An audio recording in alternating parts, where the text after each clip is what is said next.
سورہ فاتحہ کے فضائل۔ احادیث میں سورت کے بہت سے فضائل بیان کیے گئے، ان میں سے 4 فضائل درج ذیل ہیں۔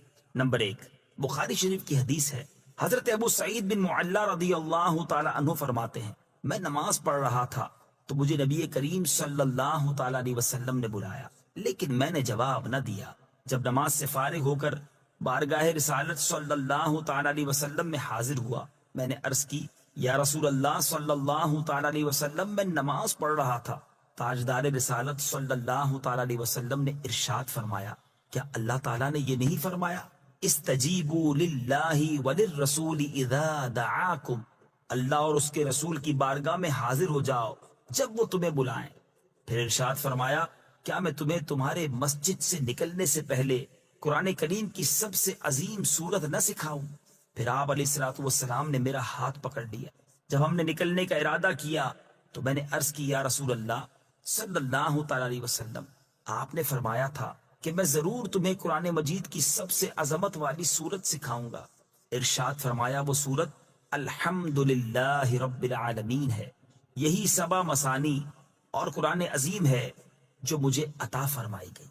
نمبر 2، مسلم شریف کی حدیث ہے، حضرت عبداللہ ابن عباس رضی اللہ تعالی عنہما فرماتے ہیں، ایک فرشتہ آسمان سے نازل ہوا اور اس نے سید المرسلین صلی اللہ تعالی علیہ وسلم کی بارگاہ میں سلام پیش کر کے عرض کی، یا رسول اللہ صلی اللہ تعالی علیہ وسلم، آپ کو ان 2 نوروں کی بشارت ہو جو آپ کے علاوہ اور کسی نبی کو عطا نہیں کیے گئے، اور وہ 2 نور یہ ہیں، نمبر 1 سورہ فاتحہ، نمبر 2 سورہ بقرہ کی آخری آیتیں۔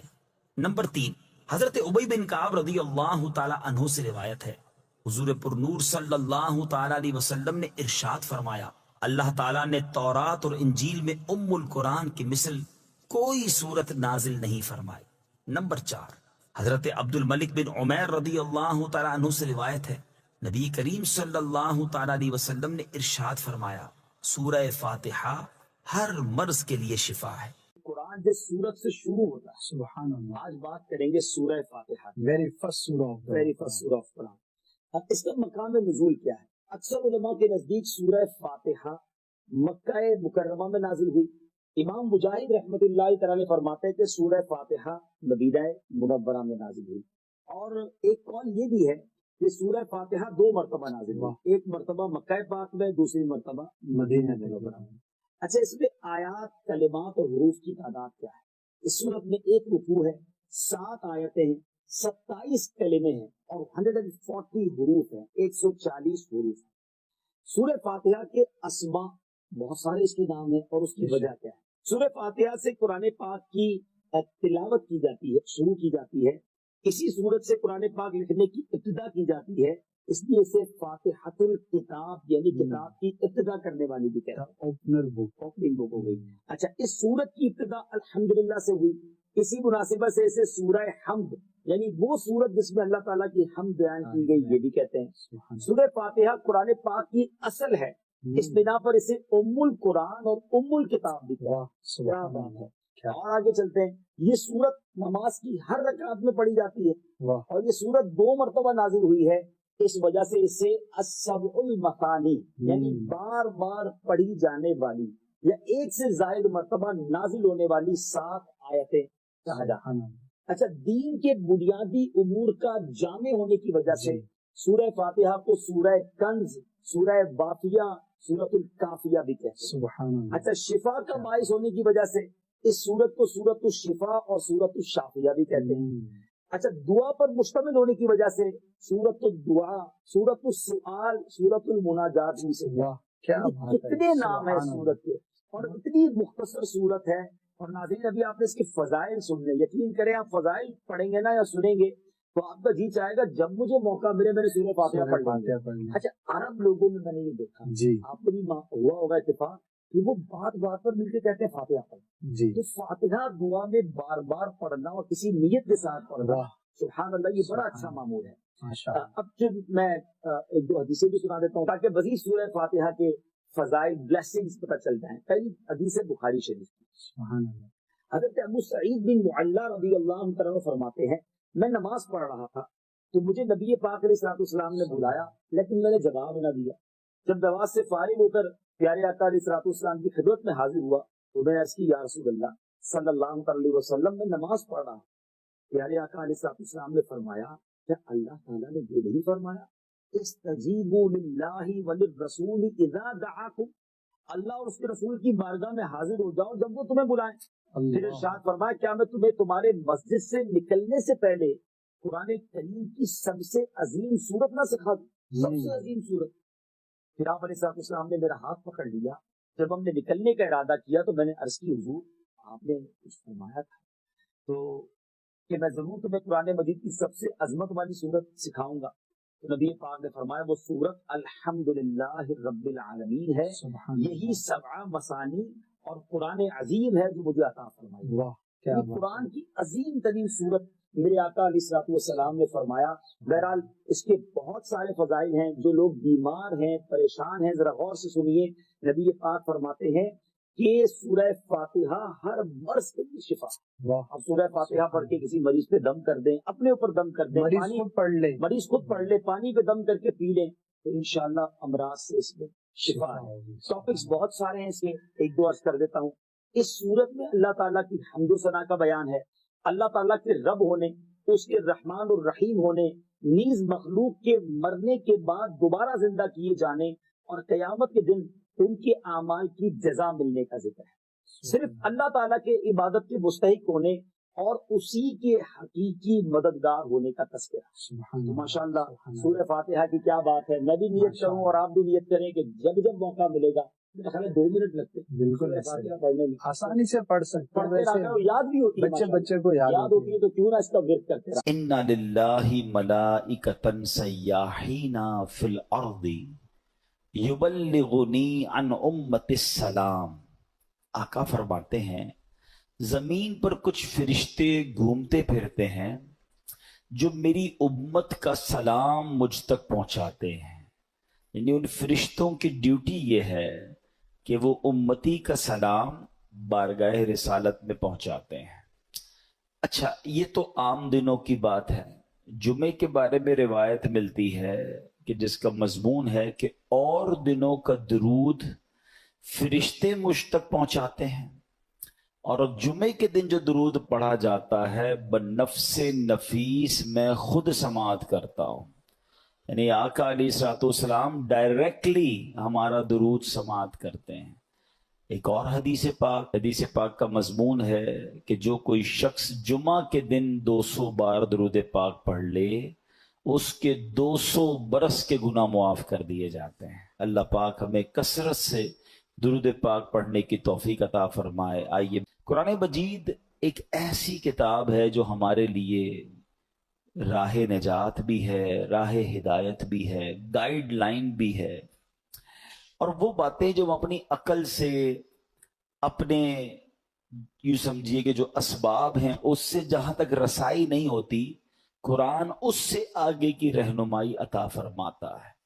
اب بعض اوقات قرآن کی کچھ باتیں ہیں جو اگر لوگ عقل سے چیک کرتے ہیں تو کنفیوز ہو جاتے ہیں، لیکن دیکھیں ہماری عقل محدود ہے. اب مثال کے طور پہ کوئی پہلی دوسری کلاس کا طالب علم ہو، اس کو آپ ڈاکٹروں کی کتاب پکڑا دیں، MBBS کی بک پکڑا دیں تو اس کو تو سمجھ نہیں آئے گی. ٹھیک ہے نا، کیونکہ اس کی عقل اس کتاب کے متعلق نہیں ہے. قرآن سمجھنا، اس کو بیان کرنا، یہ بڑے بڑے علماء کا کام ہے. تو ہمیں قرآن پاک جب بھی پڑھنا ہے اس کا ترجمہ اور اس کی تفسیر عاشقان رسول جو علماء ہیں ان کی تفسیر اور بڑے بڑے ائمہ کے اقوال سے سمجھنا ہوگا. عقل کے گھوڑے دوڑاتے ہیں اور قرآن کو موجودہ معاملات سے جب کمپیئر کرنے جاتے ہیں تو کچھ لوگ ٹھوکر کھا جاتے ہیں. جیسے مثنوی شریف میں ایک بار ایک فلسفی کہیں سے گزر رہا تھا، اس کے کانوں میں قرآن کی تلاوت کی آواز آئی اور اس نے سورہ ملک کی تلاوت سنی. اور سورہ ملک کی جب آخری آیت اس نے سنی، ہم نے کئی بار سنی ہوگی، قُلْ أَرَأَيْتُمْ إِنْ أَصْبَحَ مَاؤُكُمْ غَوْرًا فَمَنْ يَأْتِيكُمْ بِمَاءٍ مَّعِينٍ. کئی باری آیت سنی. ترجمہ کیا ہے اس کا؟ آسان ترجمہ قرآن کنز العرفان، تم فرماؤ بھلا دیکھو تو اگر صبح کو تمہارا پانی زمین میں دھس جائے تو وہ کون ہے جو تمہیں نگاہوں کے سامنے بہتا ہوا پانی لا دے؟ یہ آیت کریمہ سن کر وہ فلسفی تکبر اور غرور میں کہنے لگا اس میں کیا بڑی بات ہے، اگر اللہ پانی کو دھسا دے گا تو ہمارے پاس تو بڑی بڑی ڈرل مشینیں ہیں، بڑے بڑے آلات ہیں، ہم پانی کو نکال لیں گے۔ ہیں یہ تو جناب ہمارے اختیار میں ہے، اللہ فرماتا کون ہے جو نکالے؟ ہم نکالیں گے۔ اب اس نے قرآن کو اپنی عقل سے سمجھنے کی کوشش کی۔ اچھا اب کیا ہوا؟ رات کو وہ فلسفی سویا تو اس کے خواب میں اس نے دیکھا کہ ایک بڑا طاقتور شخص آیا، اس نے اس فلسفی کے منہ پر ایک زوردار چانٹا مارا۔ جب چانٹا مارا تو اس کی دونوں آنکھیں باہر آ گئیں، اور ہماری آنکھوں میں نور کا ایک ایک قطرہ ہوتا ہے، دونوں آنکھوں میں ایک ایک قطرہ ہوتا ہے جس سے ہم دیکھتے ہیں، پانی، آنکھوں کا پانی جس کو اب کہا جاتا ہے، وہ قطرے زمین پر گر کر خشک ہو گئے۔ خواب میں یہ سب کچھ ہوا ہے۔ خواب میں آنے والے شخص نے کہا کہ اے بدنصیب، اگر تو واقعی کدال اور پھاوڑے اور سائنسی آلات سے زمین میں گیا ہوا پانی نکال سکتا ہے تو اپنی ان دونوں آنکھوں سے نکلے ہوئے جو قطرے اس کو پانی کو نکال کے دکھا۔ صبح ہوئی تو اس کی آنکھیں پھوٹی ہوئی تھی، آنکھوں میں بہت درد تھا، نظر کچھ نہیں آ رہا تھا، اور اس کا وہ جو سارا نشہ تھا، سارا غرور تھا، وہ بھی اتر چکا تھا کہ ہر چیز اپنے دماغ سے فیصلہ نہیں کی جاتی، اللہ کے احکام ہیں تو ہمارا کام اس پر عمل کرنا ہے، اس پر یقین کرنا ہے، اسے فالو کرنا ہے۔ قرآن میں ایسے ایسے خزانے ہیں، تو قرآن تو وہ عظیم کتاب ہے کہ جس کی ہمیں جو ہے برکتیں حاصل کرنی چاہیے۔ معاذ اللہ اس کو ڈیبیٹ میں، یعنی اس کو اگینسٹ میں اس کے بات کرنے سے پہلے 1000 بار سوچنا چاہیے۔ ہم مسلمان ہیں، ہمارا کام ایمان لانا ہے۔ شاعر کہتے ہیں نا، کسی کو تاج وقار بخشے، کسی کو ذلت کے غار بخشے، جو سب کے ماتھے پہ مہر قدرت لگا رہا ہے وہی خدا ہے۔ ہمیں اللہ کریم کے ہر فرمان پر بلا چوں چراں رب کریم عمل کرنے کی اور یقین کرنے کی توفیق عطا فرما۔ اچھا اسی طرح قرآن مجید فرقان حمید میں اللہ کریم کی، چونکہ اس میں باتیں ہیں، رب عز و جل کا ذکر ہے، اور اس میں ہمیں الحمدللہ اچھے طریقے سے ایمان بھی لانا ہے۔ یہاں ہمیں ایک اور بات بھی سمجھنا ہوگا کہ ہمارے اسلاف نے جب قرآن کریم فرقان حمید کو پڑھا تو پڑھنے کے بعد اس کے اندر ہم نے کتنا عمل کیا؟ اول تو ہم پڑھتے نہیں ہیں، پڑھتے ہیں تو عمل نہیں کرتے۔ ہمارے بزرگان دین نے کیسا عمل کیا؟ قرآن مجید کی ایک آیت تھی، ایک بڑی کمال کی آیت ہے، اور اس آیت نے ہزاروں، میں کہوں کہ بہت سارے لوگوں کی زندگی میں زبردست انقلاب برپا کر دیا۔ صرف ایک آیت ہے۔ آیت کیا ہے؟ أَلَمْ يَأْنِ لِلَّذِينَ آمَنُوا أَن تَخْشَعَ قُلُوبُهُمْ لِذِكْرِ اللَّهِ۔ 27واں پارہ ہے، سورہ حدید ہے، آیت نمبر 16 ہے۔ اس ایک آیت میں اتنا گہرا میسج ہے۔ اس کی میننگ کیا ہے؟ معنی یہ ہے، کیا وقت نہیں آیا ان لوگوں کے لیے جو ایمان لائے کہ جھک جائیں ان کے دل اللہ کی یاد کے لیے؟ یعنی جھنجھوڑا گیا ہے، بھی وقت نہیں آیا کہ توبہ کرو اور اللہ کی طرف جھک جاؤ؟ اب دیکھیں جس کے دل پہ اثر ہونا ہوتا ہے کیسا ہوتا ہے، جو پاکیزہ دل اللہ پاک جن کے دلوں پر قرآن کا اثر ڈالتا ہے کیسا ہوتا ہے، کہ حضرت فضیل بن عیاض رحمت اللہ تعالی علیہ، یہ بہت بڑے اللہ کے ولی گزرے ہیں، مگر شاید بہت کم لوگوں کو پتا ہوگا کہ توبہ سے پہلے یہ بہت بڑے ڈاکو تھے، اور اتنے خطرناک ڈاکو تھے کہ محلے والے، علاقے والے، شہر والے ان سے ڈرا کرتے تھے۔ آپ نے قرآن مجید کی ایک آیت پر عمل کیا۔ ہوا کیا کہ ایک بار آپ قافلے کے ساتھ کہیں جا رہے تھے، قافلے میں ایک شخص جو تھا تلاوت قرآن کر رہا تھا، اور اس نے یہ آیت پڑھ دی۔ آیت کیا ہے؟ أَلَمْ يَأْنِ لِلَّذِينَ آمَنُوا أَن تَخْشَعَ قُلُوبُهُمْ لِذِكْرِ اللَّهِ۔ کیا وقت نہیں آیا ان لوگوں کے لیے جو ایمان لائے کہ جھک جائیں ان کے دل اللہ کی یاد کے لیے؟ اب جب یہ آیت آپ نے سنی نا، حضرت فضیل بن عیاض کے دل پر ایسا اثر ہوا، اتنا روئے، اور کہتے ہیں یا اللہ وہ وقت آ گیا ہے کہ ہم تیری راہ میں چل پڑے۔ آپ رحمت اللہ تعالی زاروں کے تار رونے لگے، اس کے تقاضے پورے کیے، لوگوں کا لوٹا مال واپس کیا، اور اپنے سارے جو ڈاکوؤں کا گروپ تھا کہہ دیا کہ میں نے توبہ کر لی ہے، اب میں اللہ کی نافرمانی نہیں کروں گا۔ ڈاکوؤں کے قافلے والوں نے کہا کہ سردار، اب ڈکیتی میں بھی ہمارے سردار تھے، اب توبہ کر لی تو اس میں بھی آپ ہمارے سردار ہیں۔ پورے قافلے نے توبہ کی، اللہ کی یاد میں لگ گئے، علم دین سیکھا، عبادت و ریاضت میں مصروف ہوئے۔ اللہ اکبر۔ پھر اللہ نے آپ کو ولایت کا ایسا مقام عطا کیا کہ ایک مرتبہ منا میں ایک پہاڑ پر موجود تھے، آپ نے فرمایا اگر کوئی ولی اللہ اس پہاڑ کو حکم دے کہ ایک پہاڑ لمبا ہو جا تو فوراً لمبا ہو جائے گا۔ بس اتنا کہنے کی دیر تھی کہ پہاڑ نے لمبا ہونا شروع کر دیا۔ آپ نے فرمایا پہاڑ رک جا، میں نے تجھے حکم نہیں دیا ہے۔ یہ سنتے ہی وہ ٹھہر گیا۔ تو اللہ والے جو ہوتے ہیں، اب یہاں جو اصل ہمیں بات سیکھنی ہے کہ توبہ کرنے سے اللہ کیسا مرتبہ عطا فرماتا ہے۔ ڈاکو ہو، اللہ اسے اپنا ولی بنا لیتا ہے، بس سچے دل سے توبہ کرنا ہے اور قرآن کے نور کو دل میں داخل کرنا ہے۔ ایسی بہت ساری قرآن میں آیتیں ہیں، اگر بندہ دل سے پڑھے تو وہ ڈائریکٹ دل پر اثر کرتی ہیں، امپیکٹ کریٹ کرتی ہیں۔ آپ قرآن کا امپیکٹ دیکھیں نا، کبھی کبھی ایسا ہوتا ہے کہ بہت اچھا قاری تلاوت کرنے والا ہو یا امام صاحب بڑی اچھی تلاوت کر رہے ہوں، ہمیں سمجھ نہیں آتا مگر آنکھوں سے آنسو جاری ہو جاتے ہیں، دل پر ایک کیفیت طاری ہو جاتی ہے۔ کیسے؟ بات تو سمجھ نہیں آ رہی ہے۔ یہ وہ قرآن کا نور ہے، یہ وہ قرآن کی برکت ہے جو آپ اپنے دل میں محسوس کرتے ہیں۔ اللہ کرے کہ میں اور آپ سمجھ کر قرآن پڑھنے والے بنیں اور قرآن کی برکتیں حاصل کریں۔ صحابہ کرام کس طرح عمل کرتے تھے؟ قرآن کی آیت پڑھتے تھے اور نیکی پر عمل کر لیتے تھے۔ بخاری شریف کی ایک حدیث ہے، حضرت ابو طلحہ انصاری رضی اللہ تعالیٰ عنہ بڑے مالدار صحابی تھے، انہیں اپنے مال میں بے روحا، یہ بڑا پیارا ایک وہ آپ کا کنواں تھا، باغ بھی تھا، وہ باغ بڑا پسند تھا آپ کو، تو بے روحا نامی باغ انہیں بڑا پسند تھا۔ تو قرآن کی آیت نازل ہوئی، لن تنالوا البر حتى تنفقوا مما تحبون، یہ چوتھے پارے کی پہلی آیت ہے۔ اب دیکھیں اس ایک آیت میں میسج کتنا ہے، 6600 سے زیادہ آیتوں میں کیا کیا خزانے ہوں گے۔ میں نے آپ کو ابھی ایک آیت سنائی جس نے حضرت فضیل بن عیاض کو بدل دیا، ابھی ایک آیت سنائیے چوتھے پارے کی پہلی آیت۔ ترجمہ کیا ہے اس کا؟ تم ہرگز بھلائی کو نہیں پا سکو گے جب تک راہ خدا میں اپنی پیاری چیز خرچ نہ کرو۔ کیا شاندار میسج ہے۔ اگر بھلائی چاہیے تو اللہ کی راہ میں بیسٹ خرچ کرنا ہے، گھٹیا نہیں۔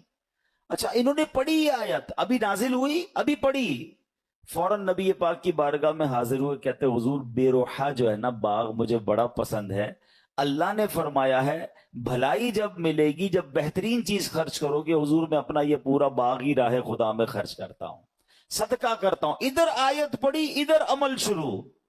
ہم نہ جانے کتنے بیان سنتے ہیں، کتنی آیتیں پڑھتے ہیں، کتنا قرآن پڑھتے ہیں، عمل کدھر ہے؟ تو یہ وہ لوگ تھے جو قرآن پڑھتے تھے اور فوراً اس پر عمل کرنا شروع کرتے تھے، اور پھر اللہ نے ان کو کیسا مرتبہ عطا فرمایا۔ اے میرے پیارے اسلامی بھائیوں، قرآن سے محبت کیجیے، قرآن سے دوستی کیجیے۔ حدیث پاک میں آتا ہے جس کا مضمون ہے وہ دل ویران ہے جس میں کچھ قرآن نہیں ہے۔ ہم چیک کریں ہمارے سینوں میں کتنا قرآن ہے۔ میں آج آپ کو ایک ایسی روایت سنانے جا رہا ہوں کہ جب بھی پڑھتے ہیں نا یا اس کو سنتے ہیں، کہتے ہیں وہ رونگٹے کھڑے ہو جاتے ہیں۔ یہ تورات شریف میں روایت ہے کہ اللہ پاک ارشاد فرماتا ہے، اے میرے بندے کیا تجھے مجھ سے حیا نہیں آتی کہ تو راستے میں چل رہا ہوتا ہے، تیرے پاس اپنے کسی بھائی کا خط آتا ہے تو راستے سے ہٹ جاتا ہے، بیٹھ کر اس کے ایک ایک حرف کو غور سے پڑھتا، یہاں تک کہ اس کا کوئی لفظ نہیں چھوڑتا، جبکہ میری کتاب میں نے تیری طرف نازل کی۔ دیکھ اس میں تیرے لیے کتنی تفصیل ہے، میں نے کتنی بار تجھے سمجھایا تاکہ تو اس میں غور کرے، پھر بھی تو اس سے منہ پھیرتا ہے۔ کیا میرا مرتبہ تیرے نزدیک تیرے بھائیوں سے بھی کم ہے؟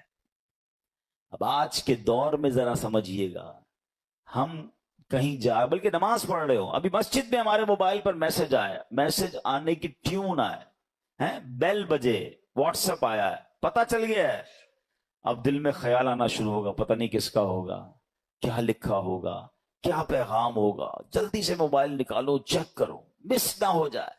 کال آئی ہے، فوراً دیکھیں گے کس کی آئی ہے، غور کیجئے۔ اللہ فرما رہا ہے کتنی حقیقت بات ہے کہ ہم مسجد میں، نماز میں، سفر میں، ٹریول میں میسج آئے چھوڑتے نہیں۔ یہی تو بات تورات میں فرمائی نا کہ تیرے بھائی کا تیرے پاس خط آیا، پیغام آیا، تو اس راستے سے رک جاتا ہے، ایک ایک حرف بغور پڑتا ہے۔ اور میں نے جو تجھ پر کتاب نازل کی، تیرے پاس اس کے لیے ٹائم نہیں ہے۔ کتنی ہدایت کی باتیں ہیں، کتنا تجھے اس میں سمجھایا ہے، کتنا تجھے بتایا ہے۔ پھر اگلا جملہ جو آخری جملہ ہے نا، وہ ہلا دیتا ہے کہ رب فرماتا ہے کہ میرا مرتبہ تیرے نزدیک تیرے بھائیوں سے بھی کم ہے، ہماری فیملی سے بھی کم ہمارے پاس اللہ کا مرتبہ ہو گیا۔ معاذ اللہ، فیملی کا میسج مس نہیں کرتے، باس کا میسج مس نہیں کرتے، دوستوں کا میسج مس نہیں کرتے، رات کو آدھی رات کو اٹھ کر بھی موبائل چیک کرتے ہیں۔ قرآن بھی تو میسج ہے نا، اور اللہ کا میسج ہے، راہ نجات ہے، راہ ہدایت ہے، کتنے خزانے ہیں ہمارے لیے۔ اچھا میں اور آپ واٹس ایپ پڑھیں، ہر واٹس ایپ پڑھنے کا تو ثواب نہیں نا، قرآن جتنا پڑھے ثواب ہے، ہر لفظ پر ثواب ہے۔ اور برکتیں کیسی ہیں، اللہ اکبر اللہ اکبر۔ ایک صحابی ہیں حضرت ثابت بن قیس، ان کا گھر جو ہے رات کے وقت ان کا گھر ایسے چمکتا تھا جیسے روشن چراغ چمکتا ہے۔ اس زمانے میں تو بجلی کا انتظام نہیں تھا، تو لوگوں نے نبی پاک سے تذکرہ کیا کہ حضور ثابت بن قیس کا گھر پورے محلے میں چمکتا رہتا ہے چراغ کی طرح۔ تو نبی پاک نے پتہ کیا فرمایا، ثابت بن قیس ضرور رات کو سورہ بقرہ کی تلاوت کرتے ہوں گے۔ صحابہ نے آ کے پوچھا کیا ایسا ہی ہے؟ کہتے ہاں، میں روز رات کو سورہ بقرہ کی تلاوت کرتا ہوں۔ یعنی اب غور کریں کہ قرآن پڑھنے پر ثواب، برکتوں کا نزول، فرشتوں کا نزول، ہدایت الگ مل رہی ہے، گائیڈنس الگ مل رہی ہے، but we have no time to read Quran and have no time to understand Quran. لیکن جو میسیجز آ رہے ہیں، جو ای میلز آ رہی ہیں، جو واٹس ایپ آ رہے ہیں، سب پڑھ رہے ہیں، سب دیکھ رہے ہیں، مس نہ ہو جائے۔ کتنی بڑی بات ہے کہ اللہ کے پیغام کے لیے وقت نہیں ہے۔ ہم مسلمان ہیں، ہم کیا یہ جواب دے سکیں گے قیامت کے دن کہ اللہ بڑا بیزی تھا، ٹائم نہیں تھا، بیزی لائف تھی، فیملی لائف تھی؟ نہیں میرے پیارے اسلامی بھائی، اس کو محسوس کیجئے۔ اب میں ایک اور لاجک کے ذریعے سمجھاتا ہوں، پھر میں قرآن کی اس آیت کی طرف آؤں گا جو آج میرا ٹاپک ہے۔ اللہ کرے کہ قرآن سے محبت کسی طرح بڑھ جائے اور ہم روز قرآن پڑھنے والے بنیں۔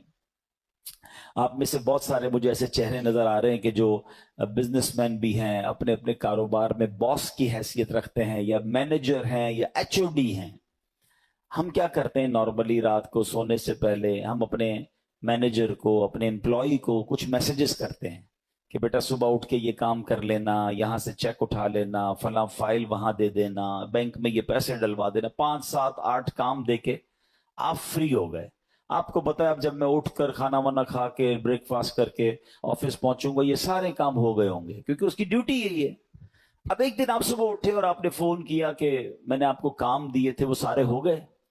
وہ کہے کہ سر وہ آپ کا میسج نہیں سن سکا، مجھے بتائیں آپ کا کیا رپلائی ہوگا؟ اور اگر بڑے اہم کام، بڑے امپورٹنٹ کام آپ نے دیے ہوں اور وہ آپ کو یہ جواب دے دے کہ ٹائم گزر گیا بینک کا، وہ جو فیس جمع کروانے کا ٹائم تھا وہ ختم ہو گیا ہے، آج چالان جمع کرانے کی آخری ڈیٹ تھی وہ ختم ہو گئی، اور بندہ آپ کو جواب یہ دے میں نے سنا ہی نہیں آپ کا پیغام، بتائیں آپ کا کیا جواب ہوگا؟ آپ کتنا ناراض ہوں گے کہ تمہاری ڈیوٹی تھی، تمہاری تو جاب ہی یہی تھی کہ میرا میسج سنتے، تمہیں پتہ ہے کتنا نقصان ہو گیا، کتنا شاؤٹ کریں گے آپ، کتنا ناراض ہوں گے۔ آپ کا کوئی میسج نہ سنے آپ کو برا لگتا ہے۔ مجھے 40 سال ہو گئے، کسی کو 50 سال ہو گئے، کسی کو 30 سال ہو گئے اس دنیا میں آئے ہوئے، سب کے گھر میں قرآن ہے، سب کے گھر میں اللہ کا میسج آیا ہوا ہے۔ کیا آپ نے پڑھ لیا ہے؟ آپ نے سن لیا ہے؟ آپ نے سمجھ لیا ہے؟ سوچیں، اللہ کی بارگاہ میں اگر اللہ ناراض ہو گیا تو ہم کدھر جائیں گے؟ نہ کریں ایسا۔ یا تو ایسا ہوتا نا کسی بھی چیز کا ٹائم نہیں ہے، سب چیزوں کا ٹائم ہے۔